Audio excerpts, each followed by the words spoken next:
Hi friends, Ayyanar துணையில் நம்ம சோழனுக்கும் நிலாவுக்கும் இப்போ இருக்கிற நல்ல பாண்டிங் அப்படியே கண்டினியூ ஆகி நிலா சோழனை லவ் பண்ணணும்னு நினைக்கிறவங்க நம்ம வீடியோவை லைக் பண்ணிக்கோங்க.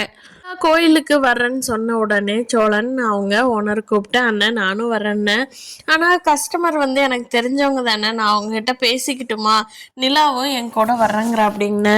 வேலை இல்லை கொஞ்சம் வெளியில் போயிட்டு வரலான்னு நான் கேட்டுக்கிட்டுமாண்ணே அப்படின்னு கேட்குறாங்க. அதுக்கு அவர் ஓனர் இருந்துக்கிட்டு, சரிடா சோழா, உனக்கு தான் அவங்களுக்கு நல்லா தெரியுமே, நீயே ஃபோன் பண்ணி கேட்டுட்டு நிலாவை கூட்டிகிட்டு போய் சந்தோஷமாக இருந்துட்டு வாடா, நீயும் மனசு கஷ்டமாக இருக்கிறதுக்கு நல்லா இருந்துட்டு வாங்க ரெண்டு பேரும், அந்த பொண்ணு பாவண்டா, நல்லா பார்த்துக்கடா அப்படிங்கிறாரு.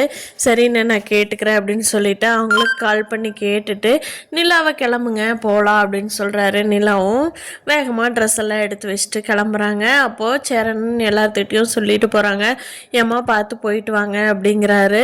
ஓகேன்ட்டு வெளியே வந்து நடேசன்கிட்ட சொல்கிறப்போ நிலா கிட்ட, சரிம்மா பார்த்து போயிட்டு வா அப்படிங்கிறாரு. சோழனை, டேய் அந்த பிள்ளை இப்போவாது நிம்மதியாக போய் கூட்டிகிட்டு போயிட்டு வாடா, உன்னால் அந்த பிள்ளைக்கு டென்ஷன் தண்டை அதிகம், நீ பார்த்துக்கிறத விட பத்திரமா போயிட்டு வாங்க அப்படின்னு சொல்லி அனுப்பிச்சி வைக்கிறாரு.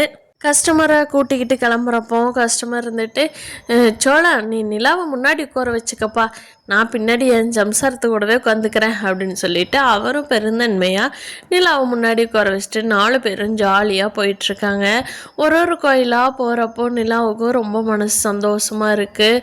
ஒரு கோயிலாக அவங்க பிளான் சொல்ல அந்த பிளானுக்கு என்ன ஆல்ட்ரு பண்ணலாம், எங்கெங்கே போகலான்னு சொல்லி நிலாவும் பார்த்து சொல்கிறது அவங்களுக்கு ரொம்ப பிடிச்சிருது. அவங்க சொல்கிறாங்க, டே சோழா, இத்தனை நாள் நீ தாண்டா எங்களுக்கு நல்லா பார்த்துக்கிட்டுன்னு நினச்ச, ஆனால் உனக்கு ஒரு படி மேலே போய் நிலாவுக்கு நல்ல அறிவு இருக்குடா, நல்ல நாலேஜ் இருக்கிற பொண்ணா பார்த்து கல்யாணம் பண்ணியிருக்கிறாடா, ஏ சரியான ஆளு தான் அப்படின்னு சொல்லி அவரு ஓட்டிக்கிட்டு இருக்காரு. ட்ரிப்பை நல்லா என்ஜாய் பண்ணி போய்கிட்டு இருக்கிறாங்க நிலாவும் சோழனும். அவன் கிளம்பி காலேஜுக்கு போனான் இல்லையா, அவனுக்கு போனதுக்கப்புறமா தான் தெரியுது காயத்ரி இப்போல்லாம் காலேஜுக்கு வர்றதே இல்லை அப்படின்னு சொல்லி.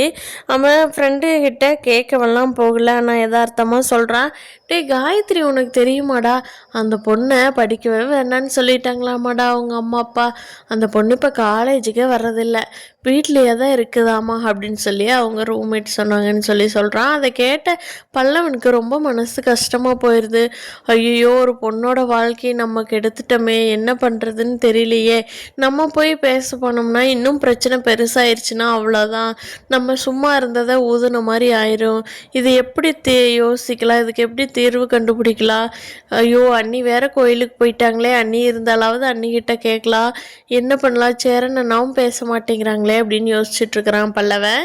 சரி எப்படியோ இன்னைக்கு போய் சேரன் அண்ணாட்டவே கேட்டுடலான்ட்டு வீட்டுக்கு வந்து சேரன் கிட்ட கேட்குறா, அண்ணன் இப்படியே அந்த பொண்ணு என்னால் தான் காலேஜுக்கே விட மாட்டேன்ட்டாங்களாமா அவங்க அம்மா அப்பா, உனக்கு சீக்கிரமாக கல்யாணம் பண்ணி வச்சுருந்தா லாட்ஜுக்கு போவியா, நீ படிக்கவும் வேண்டாம் ஒன்றும் வேண்டாம், கல்யாணத்தை பண்ணலான்னு சொல்லி மாப்பிள்ளையை பார்த்துட்ருக்காங்களாமான்னு, அந்த பொண்ணு எப்படியாவது டிகிரி முடிச்சிடணுன்னு, என்னால் அந்த பொண்ணு வாழ்க்கை கெட்டு போச்சுன்னு அப்படின்னு சொல்லி பயங்கரமாக அழுகிறான். அதுக்கு சேரன் இருடா நான் பேசிக்கிறேன் அப்படின்னு சொல்லி சொல்கிறாரு. பார்க்கலாம் ஃப்ரெண்ட்ஸ், ஐயனார் துணையில் அடுத்தடுத்து என்ன இன்ட்ரெஸ்டிங்காக நடக்க போகுதுன்னு.